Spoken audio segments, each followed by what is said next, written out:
여러분들은 한 사람의 인생 가운데서 아버지와 어머니 중에서 한 사람의 인생에 어떤 분이 영향력을 더 많이 미친다고 생각을 합니까?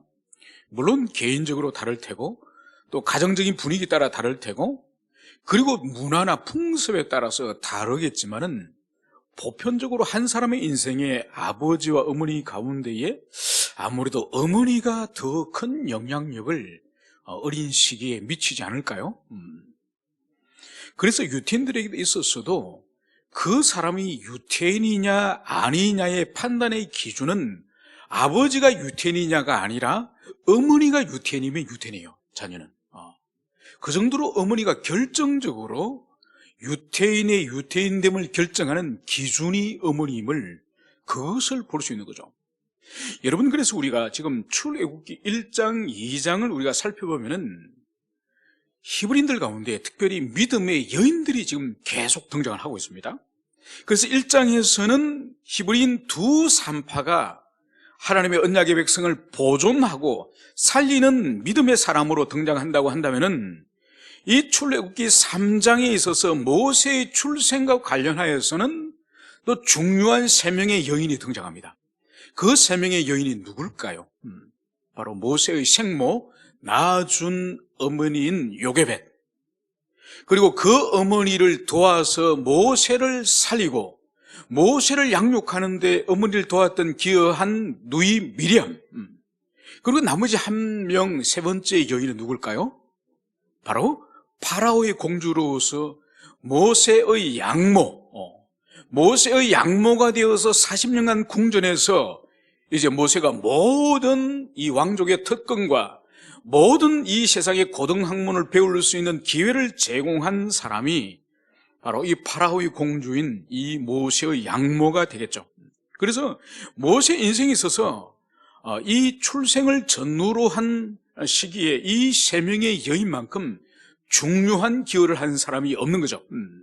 물론 이후에 이제 드디어 이제 그가 이집트를 떠나서 광야에서 헤매다가 드디어 미디안 여성 십보라와 결혼을 하면서 이제 네 번째 여인이 이제 이 출애굽기 2장에 나오긴 합니다. 그런데 이 여인들 가운데 특별히 이 어머니와 이 누이 미리암의 지혜를 우리가 2장 어제 우리가 묵상한 내용 가운데 볼 수 있지 않습니까? 그러니까 이 두 여인에게 있어서 우리가 볼 수 있는 것이 바로 뭔가 하니까 첫째는 주도 면밀함이에요. 아주 지혜롭고 주도 면밀한 그런 여인들이죠. 그래서 세 달을 키웠더니 더 이상 이 남자아이, 사내아이의 이 우렁찬 목소리를 집안에서 감출 수가 없으니 드디어 이 아이를 이 나일강, 이 세상의 강물 속으로 보내기로 어머니는 결단합니다. 그래서 이 아이를 그냥 강물에 던져보내는 것이 아니라 이제 갈대로 만든 상자에 역청을 발라서 역청을 바르면은 갈대 상자에 물이 들어오지 않겠죠? 그래서 거기에 이제 모세를 이제 넣어서 나일강으로 띄워 보내는 거죠. 여러분, 여기서 갈대 상자 할 때 이 갈대 상자 히브리어 테바라는 이 단어를 사용하는데 이 테바라는 단어는 여기서는 갈대 상자로 번역이 됐지만은 창세기에서 이 테바 단어가 어디에 사용되는가 하니까 하나님께서 노아에게 이제 방주를 절할 때 이 방주가 테바요. 동일한 단어가 노아의 홍수 사건에서는 방주로 번역을 하고 여기서는 갈대 상자로 번역하는 거예요. 여러분, 방주와 이 갈대 상자의 이 같은 이 동질성, 이 두 가지가 뭘까요? 뭐가 같은 의미일까요? 여러분, 갈대 상자나 이 방주의 이 본질적인 이 특징이 뭔가 하니까 어디로 흘러갈지 모른다는 거예요. 노아의 방주도 무엇이 돛이 있거나 닷이 있거나 키가 있는 것이 아니에요. 방향타를 정할 수 있는 것이 아닙니다. 하나님이 파도와 물결과 바람을 따라서 이 방주를 어디로 몰아갈 것인지 하나님의 뜻에 달린 것처럼 이 갈대 상자도 이 갈대 상자를 이 물에 띄우는 순간 물결을 따라서 이 상자가 어디로 갈지는 아무도 모르는 거예요. 오직 하나님의 손에만 이 갈대 상자가 덜려 있는 거죠. 물론 이 요게벳과 이 미리암은 이 강물이 흘러서 이제 이 파라오의 공주가 강가에서 목욕한다는 것도 아마 이 여인이 알았을 겁니다. 정기적으로 목욕하는 걸 알았기 때문에 그래서 이 갈대 상자가 어디로 흘러가는지를 이 미리암은 뒤를 따라간 거죠. 그래서 보니까 이 상자가 아니나 다를까 파라오의 딸 목욕하는데 이 갈대 상자가 흘러 들어간 거죠. 그래서 아기 우는 소리를 이제 듣고 이 여인이 갈대 상자를 가져오라고 해서 열어보니 어린아이가 울고 있는 것이죠. 그 우는 아이를 보는 순간 히브리인이라는 것을 알았고, 또 하나의 마음은 성경은 그 아이를 불쌍히 여기는 마음이 일어났다고 성경은 기록하고 있습니다. 이것이 바로 하나님이 불어넣어 주시는, 하나님이 주시는 마음이죠, 마음. 여러분, 성경 가운데에서는, 성경에서는 기록을 하고 있지 않지만, 하나님이 그 마음을 주신다고 기록하고 있지 않지만은, 하나님이 보이지 않는 손길을 통해서 사람의 마음을 움직이는 장면들이 곳곳에서 등장을 합니다. 또 대표적인 곳을 들라고 한다면은, 여러분, 죽으면 죽으리라고 결단하고 3일간을 동족을 위해서 금식하며 기도하였던 에스더를 여러분 아시죠? 그죠? 그래서 에스더가 그 페르시아의 국법에 의할 경우에는 왕 앞에 감히 왕비를 할지라도 함부로 나가다면 죽음을 당하지 않습니까? 그것이 이 페르시아의 국법이죠. 그러면서 이제 에스더가 자기 민족을 살리기 위해서 간절히 하나님께 기도하고 이제 금식 기도가 끝난 이후에 이제 왕에게 나가는 거죠. 그래서 그 국법에서는 청하지 않는 사람, 약속하지 않는 사람이 나타날지라도 이 왕이 마음이 기분이 좋으면은 자신이 가지고 있던 이 금홀, 이 금지팡이를 내밀면 만나겠다는 거예요. 죽이지 말라는 거예요. 그래서 이 에스더가 금식을 하면서 내가 이제는 죽으면 죽으리라. 왕에게 기별 없이 갑자기 만나서 왕에게 내 민족을 살려달라고 간청하리라. 이 마음을 가지고 기도를 끝내고 금식을 끝내고 이 에스더가 왕에게 갑자기 나타나지 않습니까? 갑자기 나타날 때에 이 왕의 마음이 이 사랑스러운 아내로 보이는 거죠. 이 에스더가 예고 없이 나타난 이 여인이 불편한 존재가 아니라 사랑스러운 아내로 보이는 거죠. 그래서 자기 손에 들고 있던 이 왕홀, 이 금홀을 내밀게 됩니다. 그래서 이 에스더가 왕에게 자기 민족이 처해 있는 이 민족의 이 진멸의 이 위기를 아릴 때에 그 민족이 살아나는 그 역사가 하나님께로부터 일어나는 거죠. 그래서 이 공주도 이 우는 아이를 보는 순간 이 마음에 불쌍한 마음이 일어나서 이 히브리인 아기를 이제 거두어 주는 것을 볼 수 있습니다. 바로 이때를 정확하게 이 미리암이 정확하게 이 틈을 타고 들어가서 이 아기에게 젖을 먹일 만한 여인이 있습니다. 이 아기에게 젖을 먹일 만한 사람이 있으니 그 사람을 제가 구해주겠습니다. 이렇게 말하여서 이 파라오의 공주가 그러면은 내가 삭설을 줄 테니 그 여인에게 이 아이를 맡기겠다.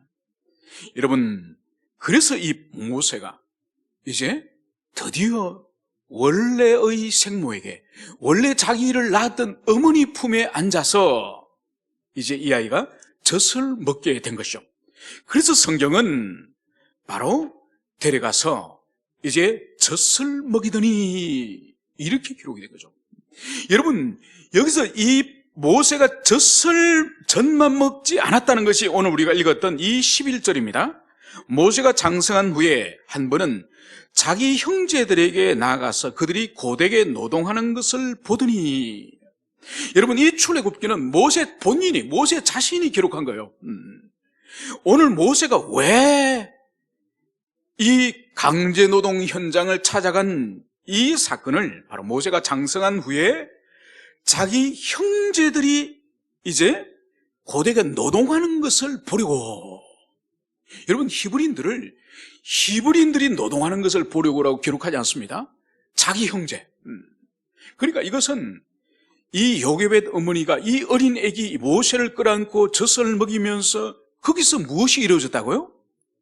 민족의 뿌리, 우리 민족의 하나님 여호와 하나님에 대한 신앙을 철저하게 이 요게벳 어머니가 이 모세에게 가르쳤음을 볼 수 있는 것이, 이 모세가 장성한 후에 오늘 이 왕궁에서 부귀 영화를 탐하고 부귀 영화를 누리는 그런 인생이 아니라 바로 강제 노역을 하고 고난 가운데 있는 이 형제를 돌아볼 마음이 생겨서 오늘 그 현장을 간 것을 볼 수 있습니다.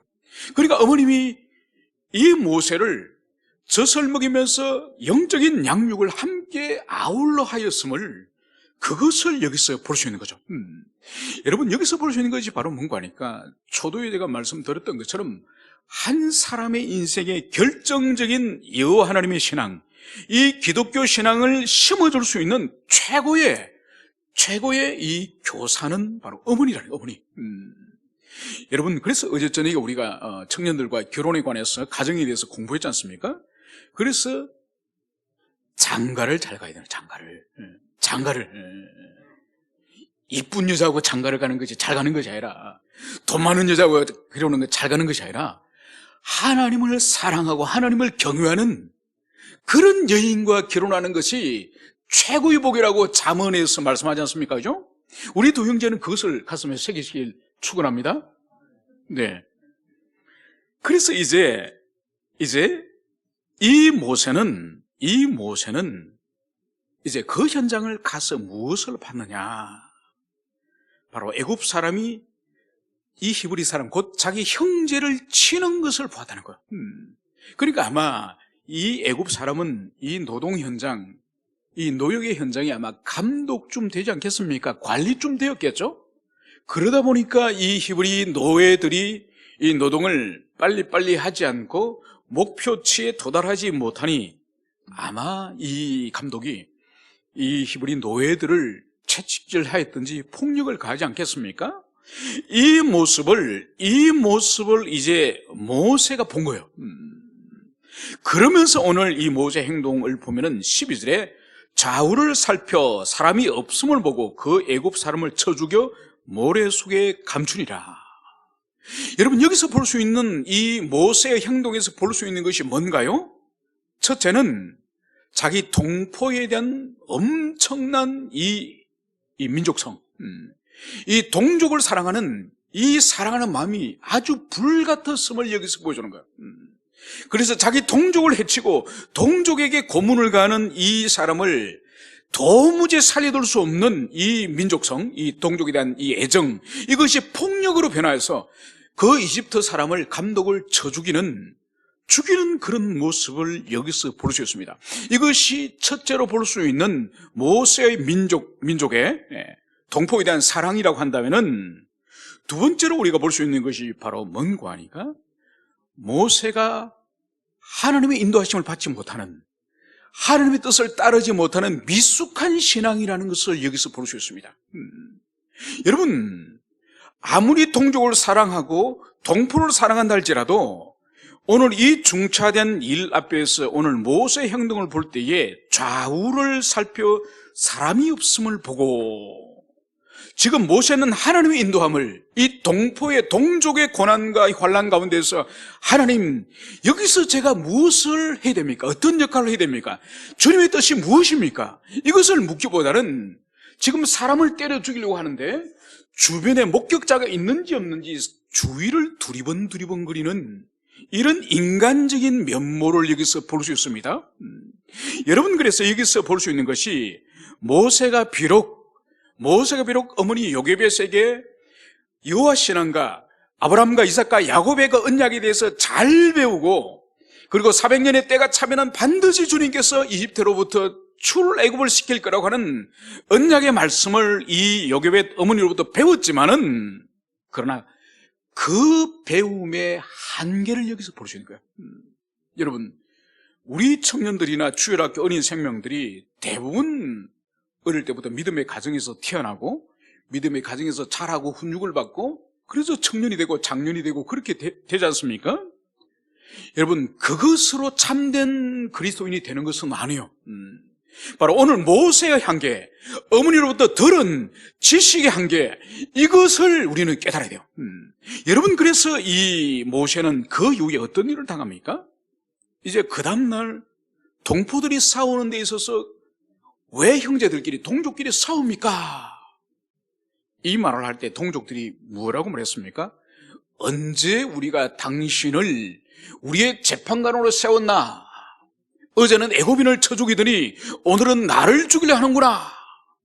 이러면서 이 모세가 생명의 위협을 느끼고 이제 드디어 이집트를 도망하는 그런 신세가 되지 않았습니까?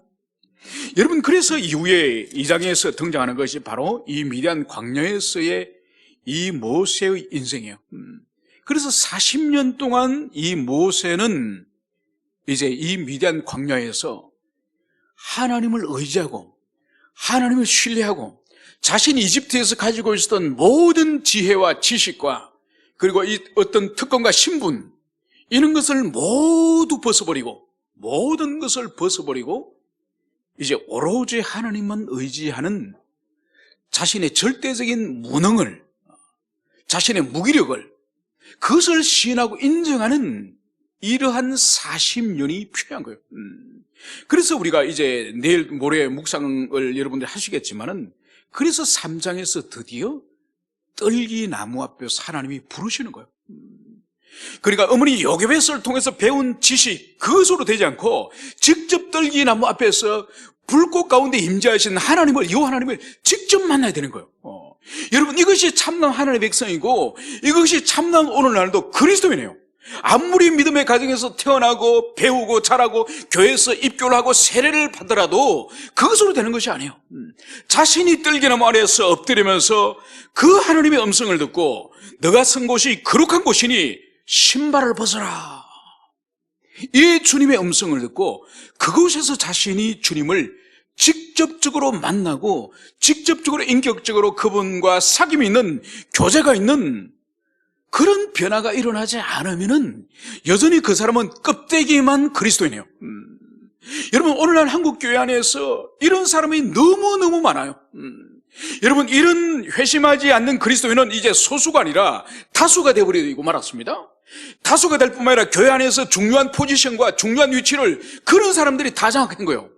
여러분, 그렇기 때문에 순수한 복음을 목회자가 증거하지를 못하는, 왜? 눈치를 보니까. 있는 그대로 증거하면은 회심하지 못한 성도들이 들고 일어나니까. 여러분, 그래서 교회가 타락하는 거예요. 순수한 66권의 이 말씀을 있는 그대로 증거하는 그것이 교회의 사명이고 목회자의 사명이에요. 그런데 그것을 이제는 증거하지 못하는, 왜냐하면 교회의 실세들이 다수를 장악하고 모든 권한을 장악하고 있는 다수들이 진정으로 그 떨기나무 앞에서 주님을 인격적으로 만난 그런 사람들이 교회에 이제 소수에 불과하기 때문에 이제는 참다운 진리를 증거하지 못하는 그런 시대가 되고 말한 것이죠. 여러분, 참다운 진리가 증거되지 못하는 것은 참다운 교회의 표지, 그 세 가지 표지 가운데 첫 번째가 무너진 거예요. 그래서 참다운 진리 말씀이 선포되어지고, 그리고 성례가 정당하게 성례가 시행되어지고, 그리고 교회 안에서 불법을 행하거나 죄를 지은 사람을 교회에서 징계를 하고, 여러분, 첫 번째 생생한 이 진리가 증거되지 않는데 어떻게 권징이 이루어지며 어떻게 성찬과 세례가 정당하게 이루어지겠습니까? 그러니까 변화되지 않은 사람들에게도 세례를 베풀고 죄를 지은 사람도 성찬에 참여시키고, 그러니까 징계가 일어나지 않고, 그러니까 교회가 불결해지고 성령이 떠나고 아무런 영적인 역사가 교회에서 일어나지 않고 형식적인 예배만, 형식적인 교회만, 껍데기만 남는 그런 교회가 되니까 이렇게 세상에 교회가 많아도 짓밟히고 무시당하고 교회가 아무런 세상의 변화에 영향을 미치지 못하는 그런 교회와 그리스도인이 되고 마는 것이죠. 그래서 오늘 우리가 여기서 어머니 요게벳의 그 말씀 사역과 함께 반드시 필요한 것이 본인이 떨기나무 아래 가서 주님을 인격적으로 불 가운데서 만나는 이 일이 우리에게 있어야 되는 것입니다. 여러분, 우리 교회 로고 여러분 어떻게 생긴지 아십니까? 여러분, 로고의 그 뜻이 뭔지 아십니까? 바로 이 출애굽기 3장의 떨기 나무 안에서 나무를 불태우는 그 성령의 불을 의미하는 거예요. 그래서 여러분 나가시다가 잘 보세요. 여기도 있지 않습니까? 그죠? 그 나무 그 잎 위에 이 불이, 여호와의 불이 타고 있는 그러면서도 이 떨기나무가 소멸되지 않는, 불타지 않는, 사그라지지 않는 그걸 말하는 거죠. 개인적으로 모든 그리스도인들은 누구나 사실은 말씀을 교회에서 끊임없이 배우지만은 개인적이고 인격적으로 떨기나무 불꽃 아래에서 하나님을 만나는 이 경험이 반드시 있어야 됩니다. 이것이 없으면 언제든지 세상으로 다시 돌아갈 수 있는 그런 인생이 바로 우리예요. 여러분, 그래서 가끔 보면은 청년의 때나 어린 시절에나 인생의 한때에 엄청 하나님께 헌신하며 열정적으로 살았던 그런 사람들이 순식간에 교회를 떠나서 세상에서 타락하여서 방탕하는 사람을 볼 수가 있습니다. 엄청 충격을 받고 놀라는, 어떻게 저렇게 헌신적으로 열심히 살았던 사람이 어떻게 저렇게 세상에서 허우적거리면서 한 번도 예수를 믿지 않은 사람처럼 그렇게 살아갈까? 여러분, 그 사람에 대해서 관찰하고 파고 들어가 보면 본질이 뭔가 하니까 이 떨기나무 아래에서 하나님을 만난, 하나님을 인격적으로 성품적으로 경험한 그 사건이 그 사람에게 없는 거예요. 그것이 없기 때문에 그냥 자기 안에 있는 종교 열심을 가지고 헌신하고 사역하고 이것저것 봉사하고 사람들에게 먹이고 그것이 마치 신앙의 열심이고 하나님을 향한 사랑이라고 생각했는데 아니요.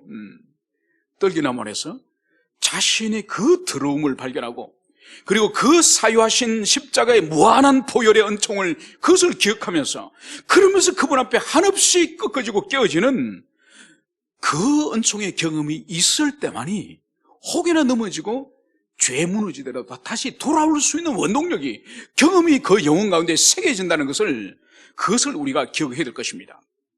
이제 23절에 여러 해 후에 애굽 왕은 죽었고 이스라엘 자손은 고된 노동으로 말미암아 탄식하며 부르짖으니 그 고된 노동으로 말미암아 부르짖는 소리가 하나님께 상달된지라. 이제 이 파라오가 이제 여러 해 후에 이제 옛 파라오가 이제 죽었습니다. 그러고 나서 이 긴 세월이 지나면서 이스라엘 자손들에게는 이 노동이 더 가중되어지고 그 더 고난이 가중되어져서 오늘 성경은 고된 노동으로 말미암아 탄식하며 부르짖으니, 여러분 여기서 탄식한다는 이 의미는 뭔가 하니까 이것은 신음한다는 뜻이에요.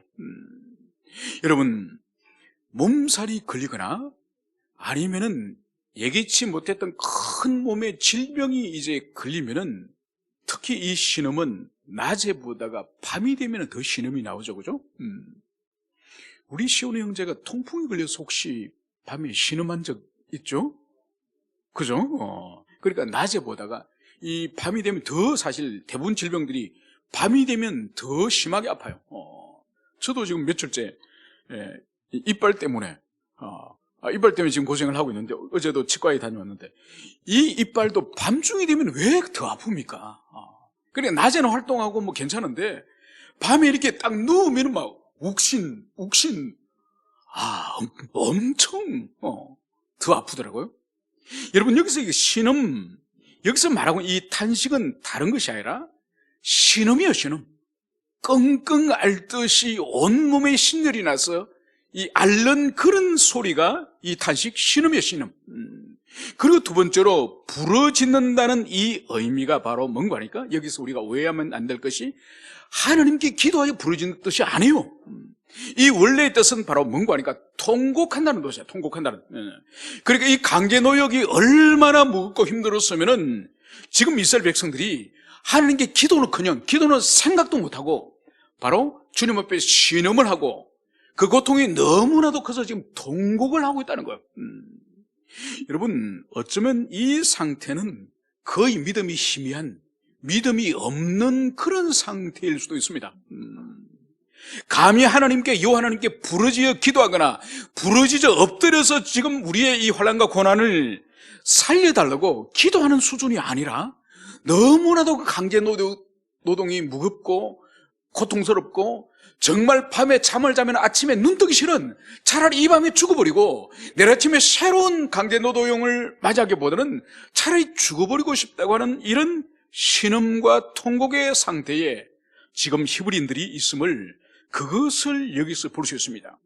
그러면서 이러한 상태를 오늘 24절에서는 하나님이 그들의 고통 소리를 들으시고 하나님이 아브라함과 이삭과 야곱에게 세운 그 언약을 기억하사 하나님이 이스라엘 자손을 돌보셨고 하나님이 그들을 기억하셨더라.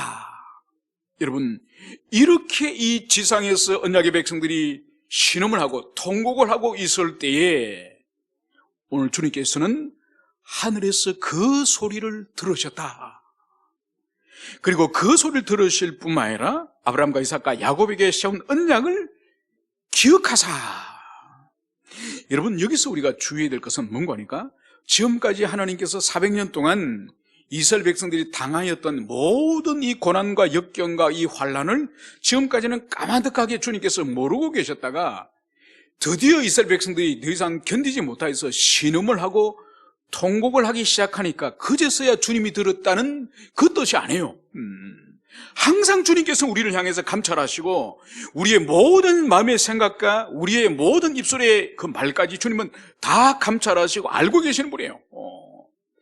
알고 계시지만은 이제 오늘 주님께서 드디어 아브라함과 이삭과 야곱과 세운 언약, 바로 이스라엘 백성들이 하늘의 별과 같이 땅의 모래같이 이렇게 많아지면은 그 다음에 하나님 하실 일이 바로 뭐죠? 약속하신 언약의 땅, 가나안 땅을 이제 두 번째로 주시는 그것이 하나님의 언약이지 않습니까? 이제는 그 언약의 땅을 주시기 위해서 이제 이 백성들을 이제 이집트로부터 불러내셔야 되는, 이제 출애굽하셔야 되는 그 하나님의 때가 되었음을, 그것을 여기서 말씀하시는 거죠. 여러분, 그래서 이 출애굽을 사용하시는 방법이 뭔가요? 방법이 바로 이집트 파라오를 통한 고난, 그 고난이 극도로 달하였을 때에 이제 주님께서 그 언약을 기억하시고 이제 당신께서 드디어 움직이시고 일하실 때가 되었다. 이것을 여기서 말씀을 하고 있는 것이죠. 그래서 하나님이 이스라엘 자손을 돌보셨고 하나님이 그들을 기억하셨더라. 그래서 드디어 주님께서 그 일을 행하실 때가 이제 임박하였음을 볼 수 있습니다. 그래서 이 어간이 드디어 모세가 광야에서 40년간 이제 미디안에서 연단을 받고, 그래서 이제는 자신의 어떤 의지와 자신의 패기와 자신의 지혜를 가지고 하나님의 일을 하려고 하는 것이 아니라 이제는 완전히 하나님께 엎드려서 이제 드디어 하나님의 인도하심을 받을 만한 이제 준비가 되었기 때문에 이제 3장에서는 드디어 하나님께서 이제 모세를 이제 불러내셔서 드디어 떨기나무 앞에서 이제 주님께 이제 준비되게 하는 장면이 이제 3장에서 이제 내일 묵상하는 부분에서 나올 것입니다. 이제 말씀을 정리하고자 합니다.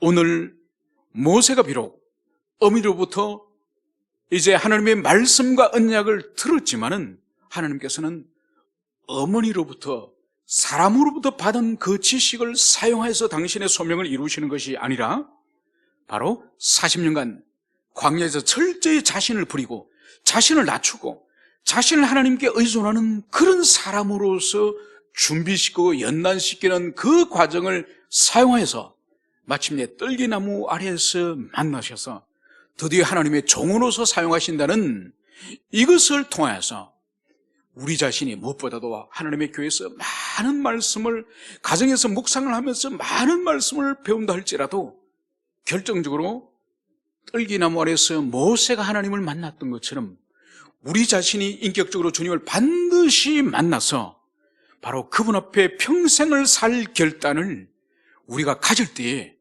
하나님의 사람으로서 주님 앞에 쓰임을 받을 수 있다는 것을 우리 모두가 가슴에 새기시기를 축원합니다. 함께 기도하시겠습니다.